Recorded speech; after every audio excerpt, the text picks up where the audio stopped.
Gledate Gorenjska poročila na GIF TV. Dober dan in dobrodošli na novinarski konferenci po dopisni seji vlade, kjer je vlada sprejela predlog novele zakona o spodbujanju skladnega regionalnega razvoja. Prvega vabim k besedi predsednika vlade, dr. Roberta Goloba. Izvolite. Lep pozdrav. Ko smo v zadnjih mesecih obiskovali regije, izvajali regijske seje vlade, se je praktično na vseh lokacijah, od vseh strani županov, gospodarstvenikov pojavila ena, dajmo imenovati želja. In to je, da bi naredili več na skladnem regionalnem razvoju, da bi predvsem okrepili gospodarski del razvojnih regij. No in Ministrstvo za regionalni razvoj in kohezijo je v resnici že dlje časa pripravljalo ta zakon, ki je bil danes tudi potrjen. Zakon, ki prinaša ravno to, kar so bile želje in pričakovanja regij oziroma županov. Če uporabim slovenski žargon, če želimo kot ekipa, če želi Slovenija kot ekipa zmagovati, potem ni dovolj en vrhunski igralec, ampak mora biti dovolj dobra celotna ekipa. In namen skladnega regionalnega razvoja je ravno to, da poleg Ljubljane, ki je visoko nad slovenskim povprečjem, razvojno okrepi še vse preostale regije. Zato ima ta zakon dva ključna nova poudarka. Na eni strani uravnoteženo razvija regije, tudi skozi gospodarstvo, ne samo skozi infrastrukturo. Velik poudarek je na produktivnosti v regijah, velik poudarek je na ustvarjanju kvalitetnih delovnih mest v regijah, se pravi bliže domu, kjer ljudje živijo. Na drugi strani pa tudi regijam samim daje več priložnosti. Prvič bomo imeli cilje za vsako regijo posebej. Do sedaj je veljalo, da se celotna Slovenija poskuša razvijati po enem vzorcu. To nažalost ni delovalo pozitivno na regije. Od sedaj naprej bo vsaka od regij imela svoje cilje. Cilje, ki bodo okrojeni njihovim potrebam, hkrati pa tudi razvoju njihovih najboljših zmožnosti. Na ta način želimo, da vsaka regija razvije tisti del, ki je najbolj pisan na kožo, tisti del, kjer ima največji potencial. Verjamem, da bomo tudi s tem lažje zmanjšali razvojni zaostanek med Ljubljano in ostalimi regijami, predvsem pa okrepili celotno Slovenijo. Hvala lepa. Hvala lepa in besedo ima še minister za kohezijo in regionalni razvoj, Aleksander Jevšek. Izvolite. Hvala lepa. Pozdravljeni. Torej za skladni regionalni razvoj potrebujemo praktično 3 stvari. To je ustrezen pravni okvir, premišljene ukrepe in pa politično odločitev, da je skladni regionalni razvoj prioriteta vlade. Danes je gospod predsednik vlade tukaj z nami in s tem tudi jasno kaže, da ima regionalni razvoj podporo v vladi. In predsednik, hvala za vašo prisotnost, ki to da tudi posebno težo temi, o kateri danes govorimo. Danes je bil, kot je bilo povedano, sprejet zakon o spremembah zakona o skladnem regionalnem razvoju. In ta zakon pravzaprav ima 2 ključni področji. Prvo je, da bo na podlagi tega zakona izdelana prvič strategija skladnega regionalnega razvoja do leta 2050. Mi imamo strategijo v osnovi in v predlogu že izdelano. Dokončno bo sprejeta na vladi v januarju naslednje leto. In potem sledi tej strategiji zelo pomemben dokument, o katerem je govoril tudi predsednik. To je izvedbeni dokument ali akcijski plan posameznih regij. Mi imamo danes v Sloveniji že 12 razvojnih regij in do sedaj smo regionalni razvoj načrtovali tako, da smo določili mi cilje, v katerih se bodo regije razvijale. Sedaj regije, glede na to, da je vsaka regija posebna in da ima svoje danosti in specifike, bodo regije same izdelale načrt razvoja, katerih cilj in bistvo je ustvarjanje novih delovnih mest, dodane vrednosti in visoke kakovosti ter konkurenčnosti. Na podlagi teh načrtov bo vlada te programe potrdila, ukolikor bodo izpolnjevali te cilje, in potem bo tudi sfinancirala te programe po naprej določenem načrtu, tudi iz naslova kohezijske politike in iz naslova kohezijskih sredstev.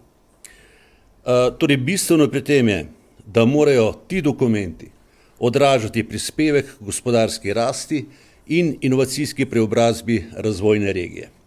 Drugi pomemben element, ki ga prinaša zakon, pa je ustanavljanje sedeža predstavništva Slovenije v Bruslju strani razvojnih regij, združenj občin.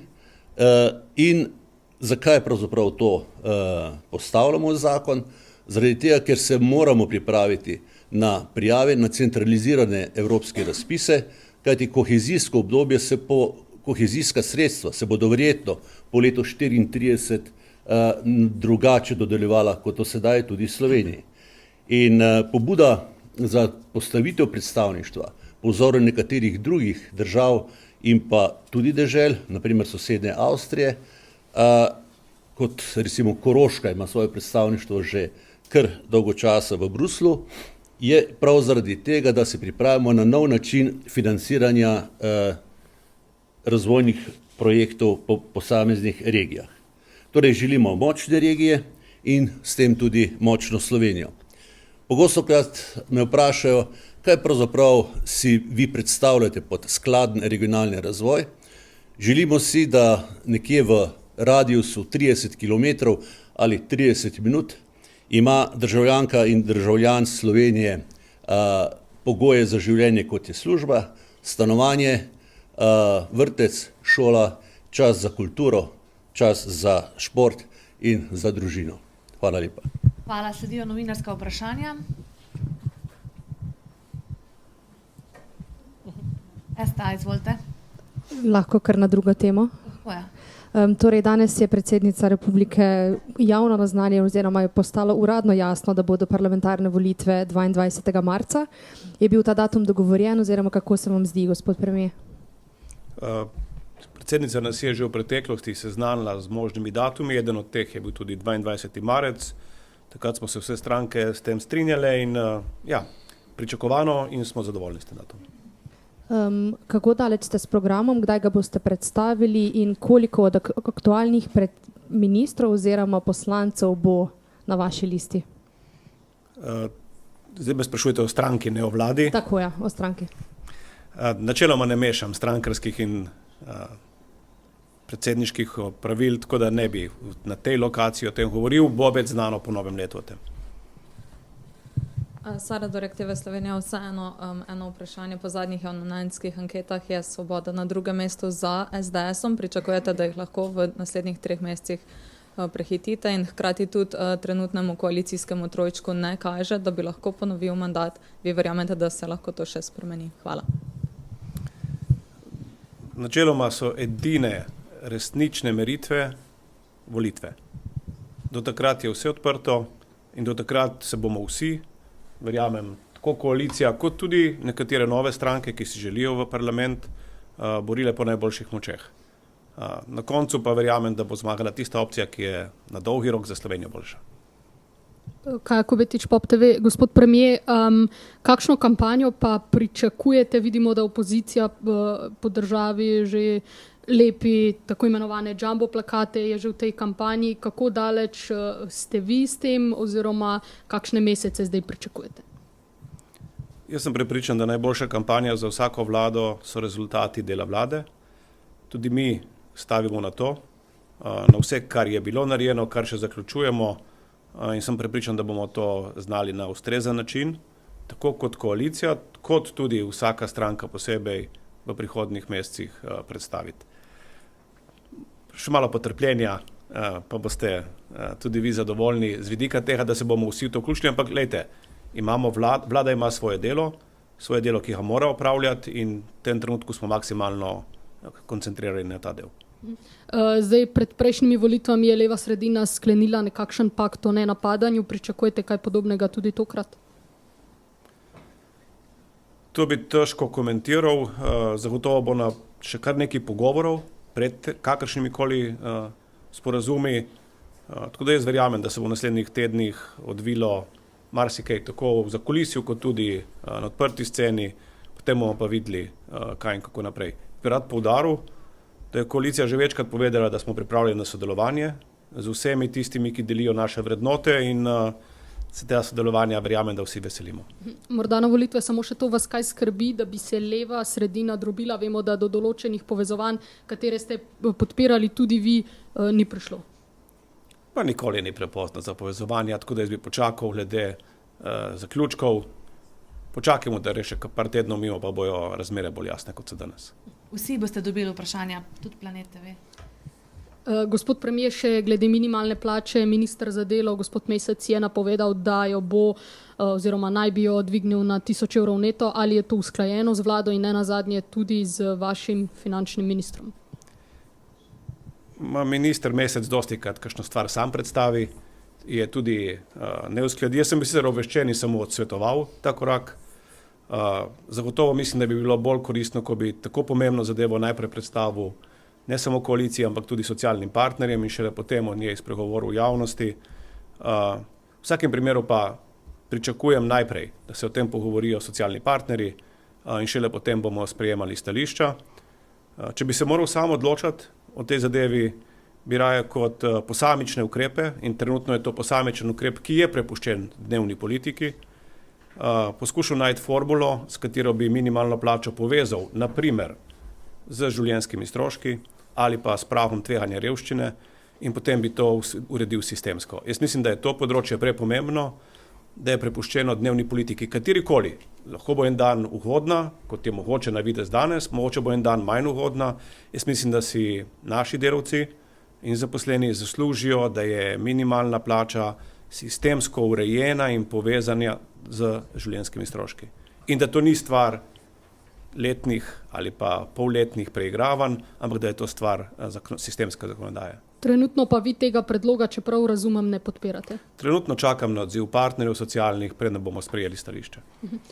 Morda še glede vprašanja guvernerja, ali ste na stališču, da bo država v tem mandatu dobila novega guvernerja oziroma kakšno je stališče v Svobodi do teh novih potencialnih kandidatov? Jaz sem prepričan, da glede na to, da je bil izpeljan razpis, na katerega se je prijavilo dosti kvalitetnih kandidatov, da bomo lahko v tem krogu tudi potrdili dokončno guvernerja, da. Planet TV. Petra, osebnik Planet TV. Gospod predsednik, videli smo zdaj že kar nekaj teh bi rekel, daril na nek način, malo ste nas že razvadili z božičnico. Pa me zelo veseli, da smo vas razvadili, tudi vas na Planetu. Pa z torej ostalimi, recimo vinjetami in to. Pa me zanima, načrtujete morda v prihodnjih mesecih še kaj podobnega? Vlada, kot dobro veste, parlament deluje do konca januarja, mogoče še v februarju kakšna izredna seja, potem se zaključi. Vlada bo delala do konca in dela nikoli ne zmanjka. Ne gre za darila, gre za zadeve, ki so sistemsko potrebne ureditve. Božičnica ni enkratna zadeva, se pravi, niste je prejeli samo v letošnjem decembru, ampak je sistemska ureditev, ki se bo v skladu z višino minimalne plače ponavljala vsako leto. Tudi zaradi tega bi bilo tako pomembno, da bi tudi vprašanje minimalne plače, ker od nje zavisi še marsikaj drugega, uredili sistemsko. In mogoče bo to eden od ukrepov, o katerih sprašujete. Kako sistemsko urediti minimalno plačo? Zato, da to ni stvar dnevne politike, ampak predvidljive zakonodaje. Malo smo se ozrli v prihodnje leto, ugotovili smo, da kar 8 dela prostih dni pade na konec tedna, se pravi, da bomo v prihodnjem letu delali 8 dni več, kot bi sicer. Nekatere države poznajo tako imenovani nadomestni dela prosti dan. Ste morda razmišljali v tej smeri? Priznam, da nisem gledal koledarja, tako da ste me malo presenetili zdaj s tem podatkom in tudi vprašanjem. V tem trenutku nismo o tem razmišljali. Ne. Morda še gospod Jevšek, eno kratko vprašanje v zvezi z umikom soglasja za veleposlanika. Ste pripravljeni kaj bolj pojasniti, zakaj ta odločitev? Torej, odločitev predsednice ne bom komentiral, a bi pa vseeno rad pojasnil, hvala za vprašanje, ker je v javnosti spadlo, kot da zgleda imenovanje politične kvote na diplomatska delovna mesta tako. Aleksandar, ti si fant pedi.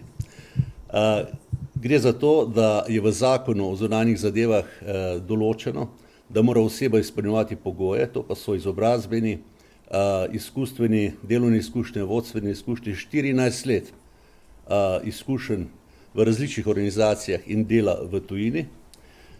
Sledil je zahtevni hearing pred eminencami slovenske zunanje politike. Polovica tega hearinga je bila v angleškem jeziku. Sledil je zdravstveni in psihološki pregled in sledila je potrditev na vladi.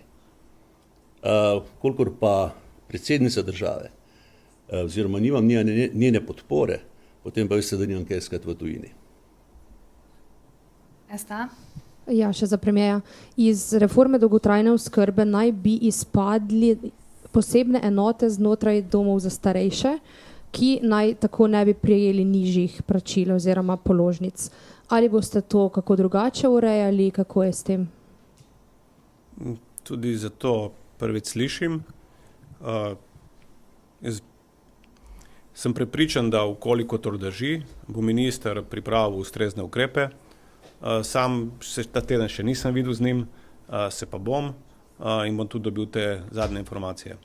Bi pa pri dolgotrajni oskrbi vseeno rad poudaril, da v tem trenutku je najpomembnejša res naloga, kako poskrbeti, da bojo položnice z januarjem ustrezno nižje in to bistveno nižje.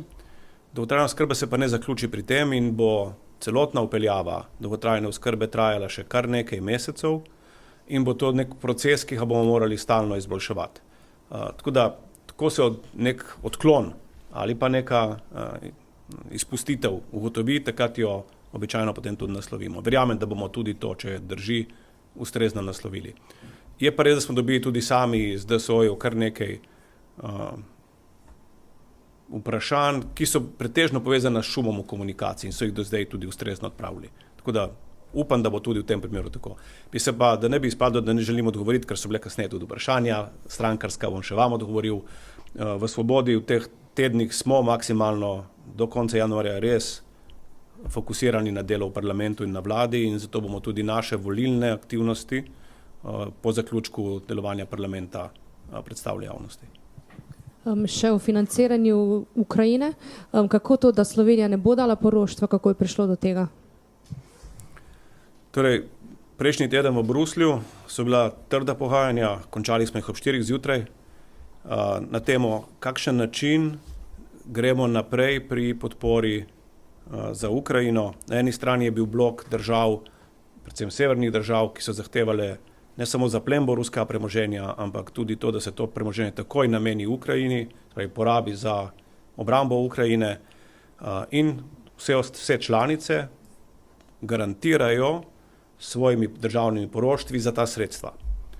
Slovenija bi v tem primeru morala nekje med 700 in 800 milijonih državnih poroštev izdati že do februarja prihodnje leto.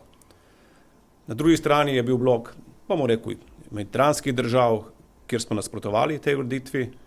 Želeli smo, da se, če se Evropska unija odloča za podporo, da je potem evropski proračun, ki tisti, ki to financira, na koncu je premagala ta smer. Dosegli smo, da Sloveniji ni treba izdati državnih poroštev in ta državna poroštev bi bila skoraj da gotovo tudi unovčena kasneje v naslednjih 2 letih, torej smo se izognili neposrednemu strošku med 700 in 800 milijonov v 2 letih. In smo zelo zadovoljni s takim razpletom. Še kakšno vprašanje? Smem sem še to. Drugi zelo pomemben rezultat teh istih pogajanj je, da s tem, ko se ta sredstva niso namenila za nakup orožja za Ukrajino, ostajajo še naprej pogajalsko sredstvo v rokah Evrope. In tudi zaradi tega sem prepričan, da so pogajanja do miru v Ukrajini zaradi te odločitve bolj na široko odprta, kot bi bila sicer. Če bi Evropa se odločila za tako sovražno dejanje do Rusije, verjamem, da bi bila pogajanja za mir za kar nekaj mesecev popolnoma zaprta.